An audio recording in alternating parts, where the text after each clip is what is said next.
नमस्कार दोस्तों, मैं डॉक्टर भाई रणदीप सिंह परिहार, भारतीय जनता पार्टी का एक अदना सा कार्यकर्ता एक बार पुनः आपके समक्ष उपस्थित हूँ। और आज मैं बात करूँगा, दोहराऊँगा जो हमारे देश के यशस्वी प्रधानमंत्री जी का स्लोगन है, वोकल फॉर लोकल्स। लेकिन बड़े अफसोस की बात है कि जो हमारे लोकल्स हीरो हैं, उनको नज़रअंदाज करके जो आउटसाइडर्स लखनपार के जो हीरोज़ हैं, उनके यहाँ पर बुत इंस्टॉल किए जा रहे हैं। और समझ में ये नहीं आ रहा कि जम्मू कश्मीर के जो हीरोज़ रहे हैं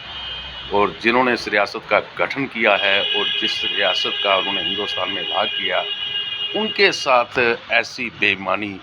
क्यों की जा रही है। तो ये एक बहुत ही बड़ा भावनात्मक मुद्दा है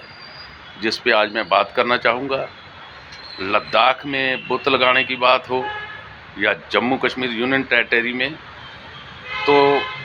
जो हमारी ख्वाहिश ये है कि जो हमारे लोकल हीरोज़ हैं, उनके बुत इंस्टॉल किए जाए, उनके नाम पे ब्रिजेस का नाम, टनल्स का नाम और उनके नाम पर ही आपको कोई बिल्डिंग बनाते हैं तो उनके नाम पे रखनी चाहिए। हाल ही में जो एक क्रिटिसिज्म शुरू हुआ है, जो लद्दाख में आप एक बुत लगाने जा रहे हैं, हमारी उनसे कोई ऐसी हेट नहीं है जो आप उनके बुत लगा रहे हो, लेकिन ये है कि लद्दाख का जो जुड़ाव जम्मू कश्मीर के से रहा या हिंदुस्तान के साथ, तो उसमें डोगरा राजाओं का बहुत ही एक रोल रहा। हमारे जनरल जोरावर सिंह,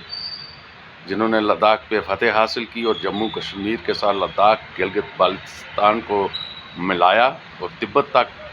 के इलाके जो जम्मू कश्मीर में थे। तो हम ये समझते हैं कि अगर लद्दाख में अगर आप कोई बुत लगाना चाहते हैं तो वो जनरल जोरावर सिंह का, महाराजा गुलाब सिंह का और वहाँ के लद्दाख के जो हमारे हीरोज़ रहे हैं, उनके बुत लगाने चाहिए। इसी तरह जम्मू में हम देखते हैं, चाहे वो बसोली में ब्रिज हो उसका नाम, चाहे ये नाशरी टनल हो उसका नाम, और अभी चनाब में जो सबसे बड़ा ब्रिज जो रेलवे ब्रिज बनाया गया है, उसकी भी डिमांड ये थी कि इसको महाराजा गुलाब सिंह जी के नाम पे रखा जाए, उसे भी नज़रअंदाज किया गया। और जो मुग़लों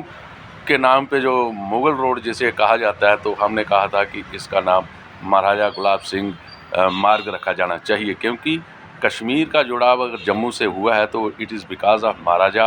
गुलाब सिंह। तो अब ये सुगबुगाहट है कि नेशनल कॉन्फ्रेंस वाले फिर से शेख मोहम्मद अब्दुल्ला की जयंती पे जो है वो छुट्टी की घोषणा कर रहे हैं, जिसका छुट्टी को लेफ्टिनेंट गवर्नर ने कैंसिल किया था। तो मैं ये समझता हूँ कि जम्मू कश्मीर के जो संस्थापक रहे हैं महाराजा गुलाब सिंह, जिनका जन्म 21 अक्टूबर को आता है और वो कैलेंडर भी जारी कर दिया गया और उस कैलेंडर में उस छुट्टी का कोई नाम नहीं है। और जो लोग ये कहते हैं कि जम्मू कश्मीर को स्टेटहुड का दर्जा दिया जाए, लेकिन वो ये भूल जाते हैं कि जिन्होंने ये स्टेट बनाई थी, आप उनसे हेट करते हो और कहते हो कि ये स्टेट बनेगी। तो मैं ये समझता हूँ कि महाराजा गुलाब सिंह जी का जो एक हिस्टोरिक जो नेम फेम, उनकी मिलिट्री एडमिनिस्ट्रेशन, उनकी जो सिविल एडमिनिस्ट्रेशन, जो उनका एक रोल रहा है हिंदुस्तान की हिस्ट्री में, उसको आप नेगलेक्ट नहीं कर सकते, नज़रअंदाज नहीं कर सकते। तो महाराजा गुलाब सिंह जी के जन्मदिन की छुट्टी जो है वो डिक्लेयर की जानी चाहिए, 21 अक्टूबर वाली।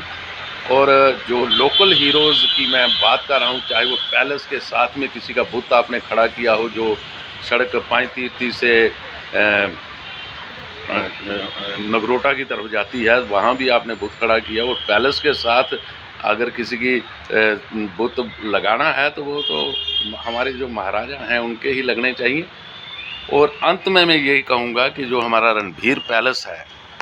जिसमें राजभवन, जिसका राजभवन ही कहा जाता है, वहाँ पर लेफ्टिनेंट गवर्नर विराजमान है, उनका दफ्तर भी वही है, उनका रेजिडेंस भी वही है। तो मैं ये एक चिरकाल एक डिमांड करता रहा हूँ कि इस राजभवन को, इस रणभीर पैलेस को खाली किया जाए। अगर आप कोई गवर्नर हाउस या एलजी हाउस बनाना चाहते हैं तो अशोका होटल खाली पड़ा है, आप उसकी मरम्मत कीजिए और उसको लेफ्टिनेंट गवर्नर का या गवर्नर हाउस में तब्दील कीजिए और रणधीर पैलेस को आप खाली करिए। आज की बात इन्हीं मुद्दों तक सीमित है और मैं ये समझता हूँ कि जो भी ये लोग मेरा वीडियो देखें, आपने कमेंट ज़रूर पेश करें और अपनी राय भी हमें दें और ऐसे मुद्दे जो हमारी नज़र में आप लाना चाहते हैं, आप उनकी भी